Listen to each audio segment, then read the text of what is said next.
ಮೊನ್ಫೆರಾತ್ತೊ ಬೆಟ್ಟಗಳ ಹೃದಯದಲ್ಲಿ ದ್ರಾಕ್ಷಿ ತೋಟಗಳು ಮತ್ತು ಹಸಿರು ಹೊಲಗಳ ನಡುವೆ ಅನೇಕ ಯುವತಿಯರ ಜೀವನವನ್ನು ವಿಶ್ವದಾದ್ಯಂತ ರೂಪಾಂತರಗೊಳಿಸಿದ ಧೈರ್ಯ ಮತ್ತು ನಂಬಿಕೆಯ ಮಹಿಳೆ ಹುಟ್ಟಿದರು. ಮರಿಯ ಡೊಮೆನಿಕಾ ಮತ್ಸರೆಲ್ಲೊ 1837 ಮೇ 9ರಂದು ಜನಿಸಿದರು. ಅತ್ಯಂತ ಸರಳತೆ ಮತ್ತು ಆಳವಾದ ಆಧ್ಯಾತ್ಮಿಕತೆಯ ವ್ಯಕ್ತಿತ್ವ ಇಂದಿಗೂ ಜೀವಂತವಾಗಿರುವ ಶಿಕ್ಷಣದ ಯೋಜನೆಯ ಪ್ರಮುಖ ಪಾತ್ರರಾದರು. ಈ ಯೋಜನೆ ಸಂತ ಜೊವಾನಿ ಬೋಸ್ಕೊರವರೊಂದಿಗೆ ಸಹ ಸ್ಥಾಪಿಸಿದ ಕನ್ಯಾಸ್ತ್ರೀಯರ ಸಲೇಷಿಯನ್ ಸಭೆಯ ಮೂಲಕ ಮುಂದುವರಿಯುತ್ತಿದೆ. ಕ್ರೈಸ್ತ ನಂಬಿಕೆ ಮತ್ತು ಪ್ರಾಮಾಣಿಕ ಶ್ರಮ ಜೀವನದ ಆಧಾರವಾಗಿದ್ದ ಕುಟುಂಬದಲ್ಲಿ ಬೆಳೆದ ಮರಿಯ ಡೊಮೆನಿಕಾ ಬಲಿಷ್ಠ, ಜ್ಞಾನ ಮತ್ತು ದೂರದೃಷ್ಟಿಯ ಮಹಿಳೆಯಾಗಿ ರೂಪುಗೊಂಡರು. ಅವರ ಕುಟುಂಬದ ದೃಢವಾದ ಕ್ರೈಸ್ತ ಮೂಲಗಳು 27 ವರ್ಷಗಳ ಕಾಲ ಅವರ ಆತ್ಮೀಯ ಮಾರ್ಗದರ್ಶಕರಾಗಿದ್ದ ಫಾದರ್ ಡೊಮೆನಿಕೊ ಪೆಸ್ಸೊರಿನೊರವರ ಮಾರ್ಗದರ್ಶನ ಮತ್ತು ಮೊರ್ನೇಸೆ ಧರ್ಮ ಕೇಂದ್ರದಲ್ಲಿ ಪಡೆದ ವಿವಿಧ ಅನುಭವಗಳು ಅವರ ಮಾನವೀಯ ಮತ್ತು ಆಧ್ಯಾತ್ಮಿಕ ಬೆಳವಣಿಗೆಗೆ ಪೂರಕವಾದವು.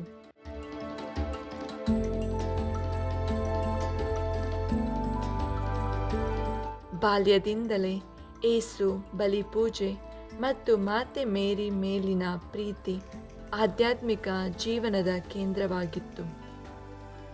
ಅವರ ಪರಿಶ್ರಮಶೀಲ ಮನೋಭಾವವು ಅವರನ್ನು ಹೊಲಗಳಲ್ಲಿ ರೈತನಂತೆ ದುಡಿಯಲು ಪ್ರೇರೇಪಿಸಿತು.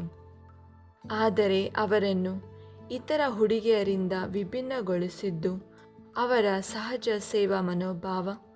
ಅವರು ತಮ್ಮ ಸಮವಯಸ್ಕರಿಗೆ ಧರ್ಮೋಪದೇಶ ಕಲಿಸಿ ದಿನನಿತ್ಯದ ಕೆಲಸಗಳಲ್ಲಿ ಮಾರ್ಗದರ್ಶನ ನೀಡುತ್ತಿದ್ದರು. ಕೆಲವು ಸ್ನೇಹಿತರೊಂದಿಗೆ ಮೇರಿ ಇಮ್ಯಾಕ್ಯುಲೇಟ್ ಸೊಡ್ಯಾಲಿಟಿ ಎಂಬ ಸಂಘದಲ್ಲಿ ಸೇರಿದರು. ಇದು ದೇವರಿಗೆ ಅರ್ಪಿತವಾದ ಯುವತಿಯರ ಸಂಘವಾಗಿತ್ತು. ಪ್ರಾರ್ಥನೆ, ಕೆಲಸ ಮತ್ತು ಸೇವೆಗೆ ಸಮರ್ಪಿತವಾಗಿತ್ತು. ಇದು ಅವರ ಧಾರ್ಮಿಕ ಕರೆಯ ಮೊದಲ ಬೀಜವಾಗಿ ರೂಪುಗೊಂಡಿತ್ತು. ಅವರ ಜೀವನದಲ್ಲಿ ಮಹತ್ವದ ತಿರುವು ತಂದುಕೊಟ್ಟದ್ದು ಒಂದು ನೋವಿನ ಅನುಭವ. ಅವರು ತಮ್ಮ ಅಸ್ವಸ್ಥ ಬಂಧುಗಳನ್ನು ನೋಡಿಕೊಳ್ಳುವಾಗ ಟೈಫಾಯ್ಡ್ಗೆ ಒಳಗಾದರು. ರೋಗವು ತೀವ್ರವಾಗಿದ್ದು ಅವರ ಜೀವವೇ ಅಪಾಯದಲ್ಲಿತ್ತು. ಅವರು ಗುಣಮುಖರಾದರೂ ಆರೋಗ್ಯ ಹದಗೆಟ್ಟಿತು. ಆದರೆ ಈ ನೋವಿನಲ್ಲೇ ದೇವರ ಯೋಜನೆ ಅಡಗಿತ್ತು. ದೀರ್ಘಕಾಲದ ಚೇತರಿಕೆಯ ಸಮಯದಲ್ಲಿ ಅವರು ಹುಡುಗಿಯರಿಗೆ ಹೊಲಿಗೆ ಕಲಿಸುವ ಆಲೋಚನೆಗೆ ಪ್ರೇರಿತರಾದರು. ಇದು ಅವರ ಶಿಕ್ಷಣ ಧ್ಯೇಯ ಮೊದಲ ಹೆಜ್ಜೆಯಾಯಿತು. ಅವರ ಉದ್ದೇಶ ಸ್ಪಷ್ಟವಾಗಿತ್ತು. ಪ್ರತಿ ಸೂಜಿ ಹೊಡೆತ ದೇವರ ಮೇಲಿನ ಪ್ರೀತಿಯ ಕೃತಿಯಾಗಲಿ ಎಂದು ನುಡಿದರು.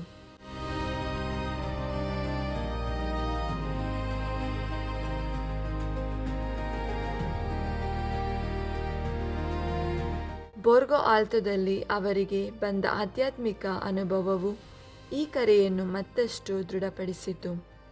ಒಂದು ದಿನ ಅವರು ಮೊರ್ನೇಸಿಯ ಕಾಲೇಜು ವಸತಿ ಗೃಹ ನಿರ್ಮಾಣವಾಗುವ ಸ್ಥಳದ ಬಳಿ ಹಾದು ಹೋಗುವಾಗ ಆ ಸ್ಥಳದಲ್ಲಿ ಹುಡುಗಿಯರಿಂದ ತುಂಬಿದ ದೊಡ್ಡ ಮನೆಯನ್ನು ಕಂಡಂತೆ ಅನುಭವಿಸಿ, ನಾನು ಅವರನ್ನು ನಿನಗೆ ಒಪ್ಪಿಸುತ್ತೇನೆ ಎಂಬ ಧ್ವನಿಯನ್ನು ಕೇಳಿಸಿಕೊಂಡರು.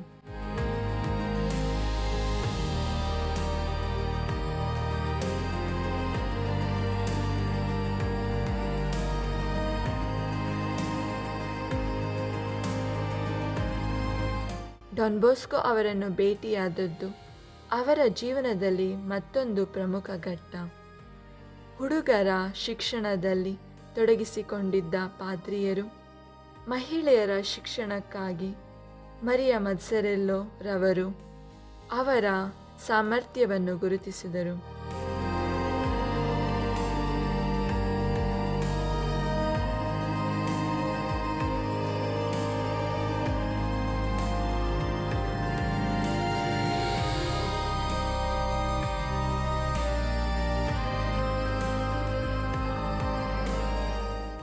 ಅವರ ಆಧ್ಯಾತ್ಮಿಕತೆ, ವಿನಯ ಮತ್ತು ಸೇವಾ ಮನೋಭಾವದಿಂದ ಪ್ರಭಾವಿತರಾಗಿ ಹೊಸ ಧಾರ್ಮಿಕ ಸಂಸ್ಥೆಗೆ ಸೂಕ್ತ ನಾಯಕಿ ಎಂದು ಕಂಡರು.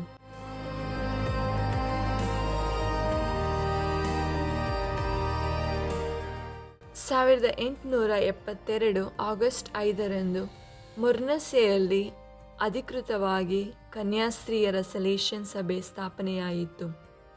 ಮರಿಯಾ ಡೊಮೆನಿಕರವರ ಮೊದಲ ಮುಖ್ಯಸ್ಥೆಯಾದರು. ಅವರು ಬುದ್ಧಿವಂತಿಕೆ ಮತ್ತು ಸಮರ್ಪಣೆಯಿಂದ ಈ ಸಂಸ್ಥೆಯನ್ನು ನಡೆಸಿದರು.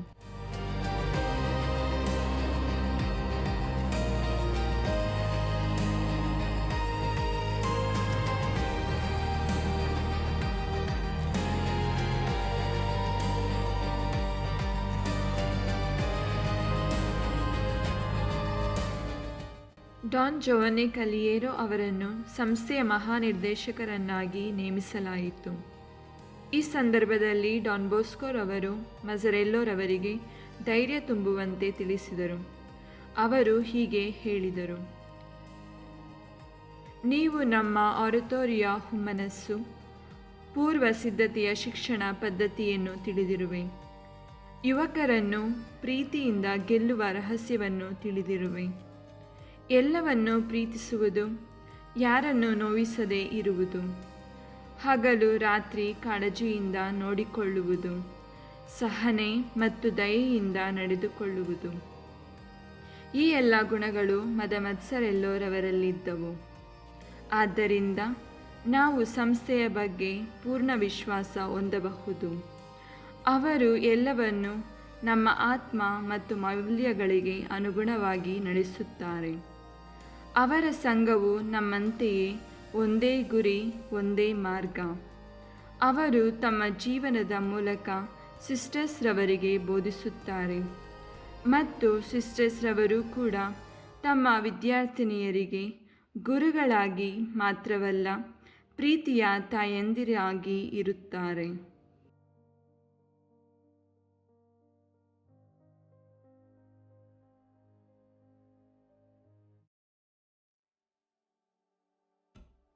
ಮದರ್ ಮಜ್ಸರೆಲ್ಲೋ ಮತ್ತು ಡಾನ್ ಬೋಸ್ಕೋ ನಡುವೆ ಆಳವಾದ ಸಹಕಾರವಿತ್ತು.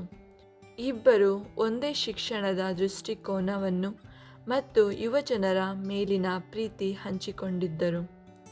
ಮದರ್ ಮಜ್ಸರೆಲ್ಲೋ ಅವರ ನೇತೃತ್ವದಲ್ಲಿ ಸಂಸ್ಥೆ ವೇಗವಾಗಿ ಬೆಳೆಯಿತು ಮತ್ತು ವಿಶ್ವದ ವಿವಿಧ ಭಾಗಗಳಿಗೆ ವಿಸ್ತರಿಸಿತು. ಇಟಲಿಯಿಂದ ಆರಂಭಿಸಿ ವಿಶೇಷವಾಗಿ ಲ್ಯಾಟಿನ್ ಅಮೆರಿಕದಲ್ಲಿ ಸಂಸ್ಥೆಯ ಕಾರ್ಯ ವ್ಯಾಪಕವಾಯಿತು. ಅವರು ಬಡ ಯುವತಿಯರ ಶಿಕ್ಷಣ ಮತ್ತು ಸಂಪೂರ್ಣ ಬೆಳವಣಿಗೆಗೆ ತಮ್ಮನ್ನು ಅರ್ಪಿಸಿದರು. ಅವರು ಸಿಸ್ಟರ್ಸ್ಗಳಿಗೆ ಸಂತೋಷ, ವಿನಯ, ಸಹೋದರತ್ವದ ಪ್ರೀತಿ, ಪರಿಶ್ರಮ ಮತ್ತು ದೇವರ ಮೇಲಿನ ನಂಬಿಕೆಯನ್ನು ಉತ್ತೇಜಿಸಿದರು. ಅವರ ಜೀವನವೇ ಒಂದು ಮಾದರಿಯಾಗಿತ್ತು. ಜೀವನದ ಅತ್ಯಂತ ವೇಳೆಯಲ್ಲಿ ಅವರು ಹೀಗೆ ಹೇಳಿದರು: ನಮ್ಮ ಸಂಸ್ಥೆ ವಿಶ್ವದಾದ್ಯಂತ ಹರಡಲಿದೆ, ಆದರೆ ಅದರ ಆತ್ಮ ಮತ್ತು ಧ್ಯೇಯವನ್ನು ಉಳಿಸಿಕೊಳ್ಳುವವರು ನಾವು ಮೊದಲ ಸದಸ್ಯರು ಉತ್ತಮ ಮಾದರಿಯಾಗಿರಬೇಕು.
ಮರಿಯ ಡೊಮೆನಿಕಾ ಮಜ್ಜರೆಲ್ಲೋ ಅವರು 1881 ಮೇ 14ರಂದು ನಿಧನರಾದರು. ಅವರ ಜೀವನ ಸಂಪೂರ್ಣವಾಗಿ ದೇವರಿಗೆ ಮತ್ತು ಯುವತಿಯರ ಸೇವೆಗೆ ಅರ್ಪಿತವಾಗಿತ್ತು. 1951 ಜೂನ್ 24ರಂದು ಪೂಜ್ಯ ಜಗದ್ಗುರು 9ನೆಯ ಪಯಸ್ರವರು ಅವರನ್ನು ಸಂತಳಾಗಿ ಘೋಷಿಸಿದರು. ಇಂದು ಕನ್ಯಾಸ್ತ್ರೀಯರ ಸೆಲೇಷನ್ ಸಭೆಯ ಕೆಲಸ ಕಾರ್ಯಗಳು 5 ಖಂಡಗಳಲ್ಲಿ ಮುಂದುವರಿಯುತ್ತಿದೆ. ಸಹಾಯ ಮಾತೆಯ ಆಶೀರ್ವಾದ ಸದಾ ನೆಲೆಸಿದೆ.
ಮರಿಯ ಡೊಮೆನಿಕಾರವರ ಪ್ರಮುಖ ವಾಕ್ಯಗಳು: ಪ್ರೀತಿಯು ಕೇಳುವ ಎಲ್ಲವನ್ನು ಸ್ವಾತಂತ್ರ್ಯದಿಂದ ಮಾಡಿ. ಸಂತೋಷವು ದೇವರನ್ನು ತುಂಬ ಪ್ರೀತಿಸುವ ಹೃದಯದ ಗುರುತು.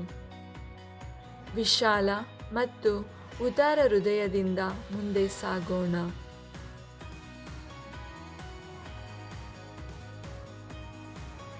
ಪ್ರೀತಿ ಇರುವ ಸ್ಥಳದಲ್ಲಿ ಸ್ವರ್ಗವಿದೆ.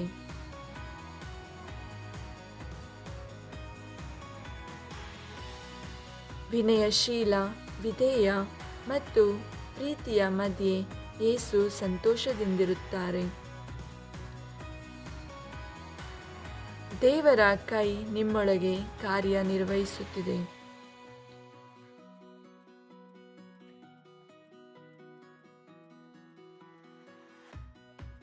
ಯೇಸುವಿಗಾಗಿ ಸಂತೋಷದಿಂದ ಕೆಲಸ ಮಾಡಿ.